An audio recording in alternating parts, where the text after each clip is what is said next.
दी politics चॅनलवर आपलं स्वागत आहे। MCQच्या निमित्ताने पुन्हा एकदा भेटतो आहोत। मी प्राध्यापक डॉक्टर दत्ता हरिवंशराव, श्री हवगी स्वामी महाविद्यालय उदगीर। तर MCQची परीक्षा दिवसेंदिवस जवळ येत आहे आणि आपण परीक्षेची तयारी करत आहात। परीक्षेसाठी आपले सर्वांना हार्दिक शुभेच्छा। आज आपण MCQचा सेमिस्टर 4चा BA लास्ट इयरच्या फायनल इयरच्या BAच्या विद्यार्थ्यांचा सेमिस्टर 4चा राहिलेला जो पेपर आहे, paper number 8 international organisation and issues, हाच पेपर MA सेकंड पार्टच्या सेमिस्टर 4मध्ये पेपर नंबर 15 आहे। आणि मग यामध्ये सुद्धा प्रकरण 2 आहे संयुक्त राष्ट्र संघ, प्रकरण 3 आहे युरोपियन संघ, आणि प्रकरण 4 आहे सार्क, आणि प्रकरण 5 आहे आसियान ही क्षेत्रीय संघटना आहे। आणि या संघटना आणि या सोडून दुसऱ्या एक ब्रिक्स आणि ओपेक या 2 संघटना BA ला ऍड आहेत। आणि म्हणून हा जो व्हिडिओ आहे हा MA चे विद्यार्थी कॉमेंट करत आहेत की सर इंटरनॅशनल रिलेशनच्या पेपर 15 वर, पेपर 13 वर व्हिडिओ बनवा। पेपर 13 हा इंटरनॅशनल थिअरीवर आहे, त्यावरही आपण बनवू, कारण आपण BA सेकंड इयरला ती व्हिडिओ त्याच्यावर बनवली आहे, पण MCQचा नाही। आता आपण MCQचा दुसरा व्हिडिओ त्यावर सुद्धा बनवू। तर विद्यार्थी मित्र हो, आपल्या अडीअडचणी आपण सांगत चला आणि आपण त्यानुसार, कारण विद्यार्थ्याला हे कोरोनामुळे अपधर्म म्हणून ही परीक्षा लादली गेलेली आहे आणि विद्यार्थ्यांना मदत करणं हे प्राध्यापकांचा, शिक्षकांचा धर्म आहे। आपण ही सगळी परीक्षा नवीन म्हणून ह्याला सामोरं जातो आहोत आणि सामोरं जात असताना आपल्याला सगळ्या अडचणी लक्षात आहेत की विद्यापीठाचा हे नवीन प्रयोग आहे, शिक्षकांचा नवीन प्रयोग आहे, आणि म्हणून अत्यंत कमी काळामध्ये अचानक सुप्रीम कोर्टाने निकाल दिला नाही तर आपण बिनधास्त होतो, परीक्षा होणारच नाही म्हणून, पण त्या परीक्षा होत आहेत। तर आपण MA ला असलं तरी आपल्यालाही हे उपयोगी होईल म्हणून हा व्हिडिओ या व्हिडिओचं आपण स्वागत कराल। या चॅनलवर जे कोणी नवीन आले असतील त्यांना विनंती आहे की त्यांनी चॅनलला सबस्क्राईब करून घ्यायचं आहे। काय होईल तर तुम्हाला आपोआप नोटिफिकेशन येईल आणि मी अपलोड केलेला व्हिडिओ सहजपणे तुम्हाला पाहता येईल। अन्यथा विद्यार्थी फोन करतात की सर हा पाहायला मिळाला, दुसरा मिळाला नाही, त्याची लिंक पाठवता का, ह्याची लिंक पाठवता का, तर त्याची गरज भासणार नाही। यासाठी एवढं एक आपलं निवेदन आहे आणि आपण ते कराल अशी अपेक्षा करतो। आणि हा जो पेपर आहे इंटरनॅशनल ऑर्गनायझेशन अँड इश्यूज, हा आता विद्यापीठाने प्रत्येकाने आपल्या डिपार्टमेंटला घ्यायला सांगितलेला आहे, त्याच्यामुळे ती सोपा घेतील। विद्यापीठाच्या पॅटर्ननुसार जर परीक्षा असेल तर आपल्याला तो पेपर सहजपणे सोडवता यावा म्हणून एक 40 मार्काची प्रश्नपत्रिका मी तयार केलेली आहे। पण ही प्रश्नपत्रिका, कारण आपण अभ्यास करत, काही विद्यार्थ्यांनी कॉमेंट केले सर पुणे विद्यापीठाला हे लागू होते का? पुणे विद्यापीठालाच काय, JNU विद्यापीठाला सुद्धा हे लागू होत नाही असं नाही। पण अभ्यास करत असताना परीक्षार्थ्यांनी आपल्यासमोर सिलेबस घेतला पाहिजे। जर पुणे विद्यापीठाच्या सिलेबसमध्ये इंटरनॅशनल ऑर्गनायझेशन अँड इश्यूज ऐवजी इंटरनॅशनल ऑर्गनायझेशन असा पेपर असेल, कारण MA चा इंटरनॅशनल ऑर्गनायझेशनच आहे, पण त्या पेपरमध्ये सुद्धा या पेपरमधली 3 प्रकरणं ही कॉमन आहेत, तर 30 प्रश्न कॉमनच येतील ना, 30 प्रश्न ह्याच्यामध्ये त्या प्रकरणावरचीच येतील। आणि त्यामुळं MA ला सुद्धा हा जरी BAचा आपण हे केला असला तरी तो MA ला सुद्धा अत्यंत उपयुक्त आहे। MA च्या विद्यार्थ्यांना सुद्धा याच्यातले अनेक प्रश्न विचारले जाऊ शकतात। आणि म्हणून आपण पेपर आणि पेपरचं टायटल व्यवस्थित पाहून घ्या आणि मग आपल्याला त्या प्रश्नाला सामोरं जाता येईल। आता आपण पहिला प्रश्न घेऊ। पहिला प्रश्न आहे, ब्रिक्स या क्षेत्रीय संघटनेचे सदस्य किती आहेत? तर हे आपल्याला ज्ञात आहे की ब्रिक्स या क्षेत्रीय संघटनेचे सदस्य किती आहेत। याचा पर्याय ए आहे, पर्याय ए आहे 2, पर्याय B आहे 3, पर्याय C आहे 4 आणि पर्याय D आहे 5। आणि अशी प्रश्न ही एवढी सोपी असतात की आपल्याला ते सहज हे होतात। याचं उत्तर आहे पर्याय D 5। ब्रिक्स या देशाची सदस्य राष्ट्र 5 आहेत। ब्रिक्स हे नाव प्रत्येक राष्ट्राच्या अल्फाबेटी पहिल्या अक्षरापासून हे बनलेलं आहे। ही पूर्वी ब्रिक या नावाने होती। दुसरा प्रश्न त्याच्यावर आपण घेतलाय। दुसरा प्रश्न आहे, ब्रिक या संघटनेत डॅश डॅश राष्ट्र सहभागी झाल्यानंतर या संघटनेचे नाव ब्रिक्स असे करण्यात आले। प्रश्न लक्ष देऊन ऐका। पर्याय ए आहे ब्राझील, पर्याय B आहे रशिया, पर्याय C आहे दक्षिण आफ्रिका आणि पर्याय D आहे Bharat.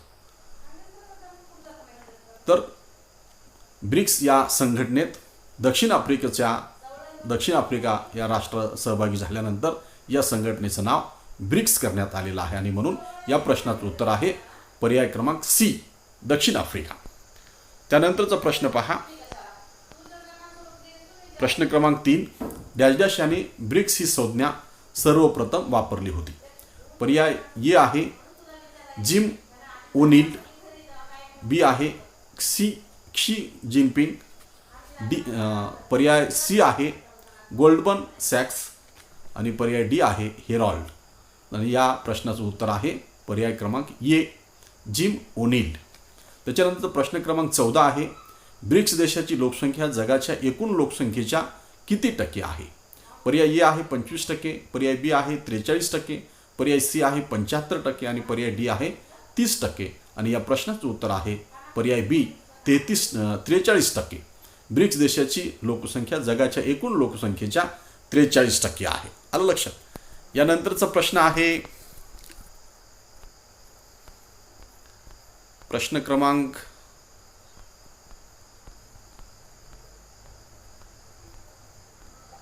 5. BRICS new development bank dash dash bank आहे. पर्याय ए आहे बहुराष्ट्रीय विकास बँक, पर्याय बी आहे आंतरराष्ट्रीय बँक, पर्याय सी आहे जागतिक बँक, समानार्थीच पर्याय आहेत, आणि पर्याय डी आहे नाबार्ड बँक. आणि या प्रश्नाचं उत्तर आहे ब्रिक्स न्यू डेव्हलपमेंट बँक ही बहुराष्ट्रीय विकास बँक आहे. त्यानंतरचा प्रश्न आहे प्रश्न क्रमांक 6. ओपेक क्षेत्रीय संघटनेची सदस्य राष्ट्र किती आहेत? प्रश्न क्रमांक 6. ओपेक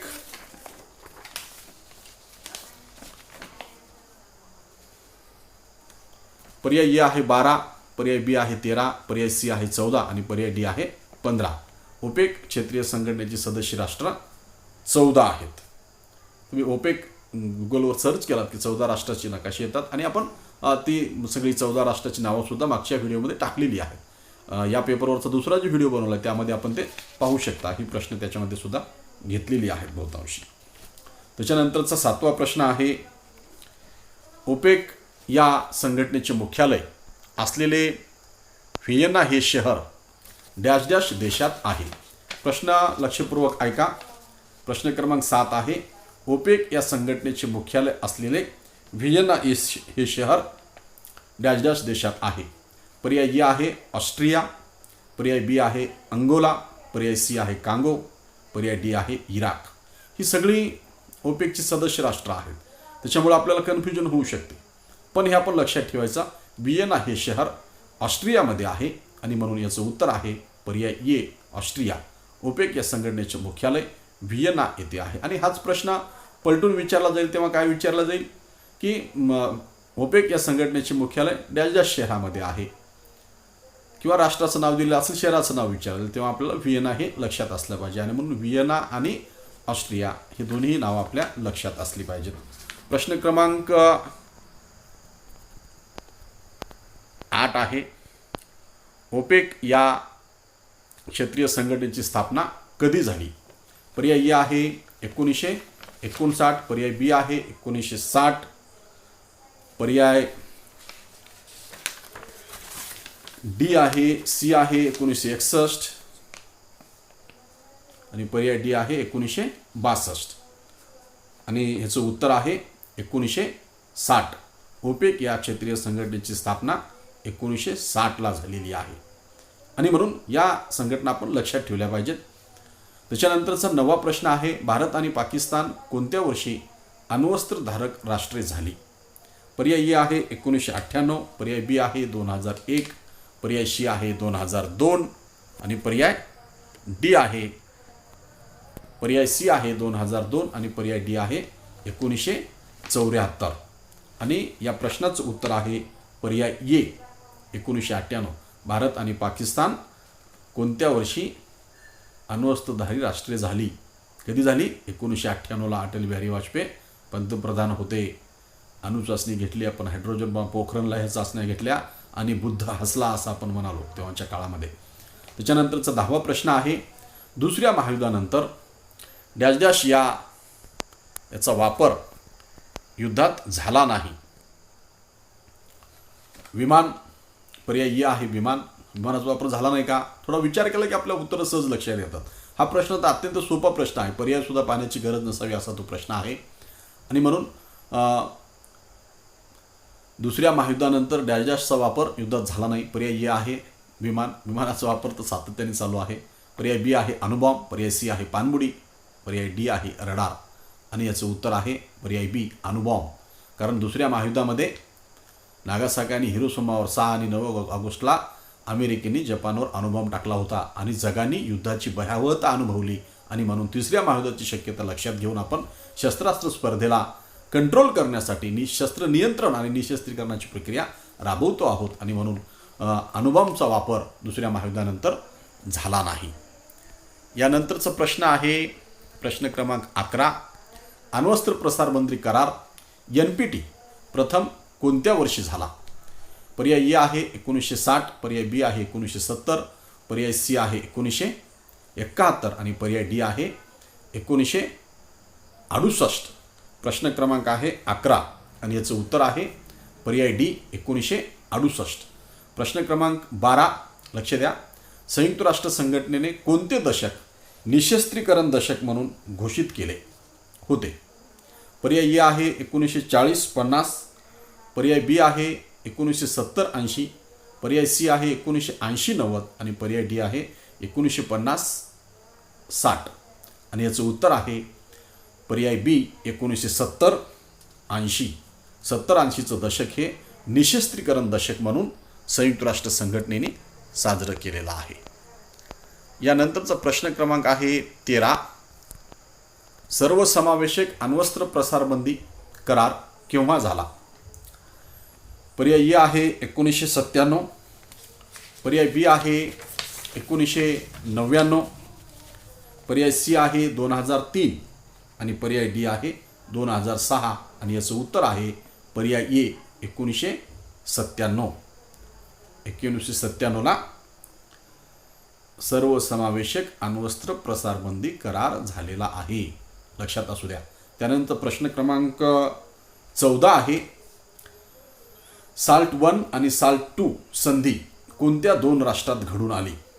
आता ही आपल्या लक्षात असली पाहिजेत कारण जगाची विभागणी 2 ध्रुवामध्ये झालेली आहे. एक ब्लॉक अमेरिकेचा आहे आणि एक दुसरा ब्लॉक साम्यवादी राष्ट्रांचा रशियाचा ब्लॉक आहे. आणि म्हणून हे आपण समजून घेतलं पाहिजे. यामध्ये पर्याय ए आहे रशिया अमेरिका. पर्याय बी आहे चीन जपान. पर्याय सी आहे इंग्लंड फ्रान्स आणि पर्याय डी आहे रशिया भारत आणि याचं उत्तर आहे पर्याय A Russia America. SALT I आणि SALT II ची संधी कोणत्या 2 राष्ट्रात घडून आली? रशिया आणि अमेरिका. यानंतरचा प्रश्न आहे प्रश्न क्रमांक 15. आंशिक परीक्षण बंदी करार केव्हा झाला?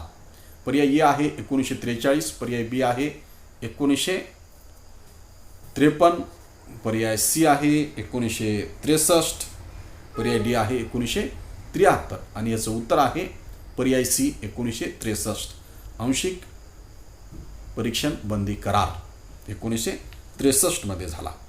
त्यानंतरचा प्रश्न घेऊ आपण. प्रश्न क्रमांक आहे 16. राष्ट्रसंघाच्या आमसभेत निशस्त्रीकरण मंडळाची स्थापना केव्हा केली? निशस्त्रीकरण मंडळाची स्थापना केव्हा केली? पर्याय ए आहे 1918. पर्याय बी आहे 1920. पर्याय सी आहे 1922. पर्याय डी आहे 1924 आणि याचं उत्तर आहे पर्याय बी 1920. राष्ट्रसंघाच्या आमसभेत निशस्त्रीकरण मंडळाची स्थापना केव्हा केली? तर आपण राष्ट्रसंघाची स्थापनेचं वर्ष लक्षात घ्यायचं. राष्ट्रसंघाची स्थापना 1920ला झाली. वुड्रो विल्सननी 14 कलमं मांडली होती. वर्षाचा तह झाला आणि मग जगामध्ये शांतता प्रस्थापित करण्यासाठी ही पहिली संघटना आहे. आणि म्हणून पहिली संघटना कोणती होती म्हणून सुद्धा प्रश्न येऊ शकतो आणि म्हणून हे आपण लक्षात ठेवलं पाहिजे. त्यानंतरचा प्रश्न आहे प्रश्न क्रमांक 17. शस्त्रास्त्रावर होणारा खर्च कल्याणकारी योजनावर व्हावयास हवा असे मत कोणी मांडले? पर्याय ए आहे आयझनहॉवर. पर्याय ब आहे हेरॉल्ड. पर्याय सी आहे जॉर्ज लिंकन. पर्याय डी आहे नॉर्मन हिल प्रश्न क्रमांक 17. शस्त्रास्त्रावर होणारा खर्च कल्याणकारी योजनावर व्हावयास हवा असे मत कोणी मांडले? आणि या प्रश्नाचं उत्तर आहे पर्याय ए, आयझनहॉवर. त्यानंतरचा प्रश्न आपण लक्षात घेऊ. प्रश्न क्रमांक आहे 18. भारत अण्वस्त्र देशाच्या रांगेत केव्हा गेला? पर्याय ए आहे 1974, पर्याय बी आहे 1998, पर्याय सी आहे 2001 आणि पर्याय डी आहे 2005. लक्ष द्या, भारत अण्वस्त्र देशाच्या रांगेत कधी गेला? या इसवी सनावर अगोदरही प्रश्न आलेला आहे. प्रश्नाचं थोडं स्वरूप बदलून आहे. आपण थोडा जरी विचार केला तर निश्चितपणे काही प्रश्नाची उत्तरं अत्यंत आत्मविश्वासाने आपल्याला देता येऊ शकतात. फक्त आपण थोडासा देण्याचा प्रयत्न केला पाहिजे. या प्रश्नाचं उत्तर आहे पर्याय बी 1998. मी सांगितलं होतं पोखरणला आपण चाचणी घेतली होती आणि बुद्ध हसला होता. या गोष्टी आपण लक्षात जर ठेवल्या तर अशी अनेक प्रश्न कव्हर होतात. त्यानंतरचा 19वा प्रश्न आहे युद्ध ही एक नैतिक चूक आहे असे विधान कोणी केले? पर्याय ए आहे मॉर्गनथॉ, पर्याय बी आहे मार्टन कपलान, पर्याय सी आहे TH ग्रीन आणि पर्याय डी आहे फेलिक्स ग्रास. आणि याचं उत्तर आहे पर्याय सी, TH ग्रीन. युद्ध ही एक नैतिक चूक आहे. त्यानंतरचा प्रश्न आहे प्रश्न क्रमांक 20. पहिले व दुसरे महायुद्ध हे कशाचा परिणाम मानले जाते? प्रश्न क्रमांक 20 आहे. हा निशस्त्रीकरण या प्रकरणावरचा प्रश्न आहे. लक्ष द्या, पहिले आणि दुसरे महायुद्ध हे कशाचा परिणाम मानले जाते? लॉजिक लावून सोडवायचं प्रश्न आहे. काय पाठ करण्याची गरज नाही. थोडं जरी लॉजिक लावलात तर पर्याय ए आहे निशस्त्रीकरण, पर्याय बी आहे शस्त्रास्त्र स्पर्धा, पर्याय सी आहे शस्त्र नियंत्रण आणि पर्याय डी आहे यापैकी नाही. आणि याचं उत्तर आहे पर्याय बी, शस्त्रास्त्र स्पर्धा. धन्यवाद विद्यार्थी मित्र हो.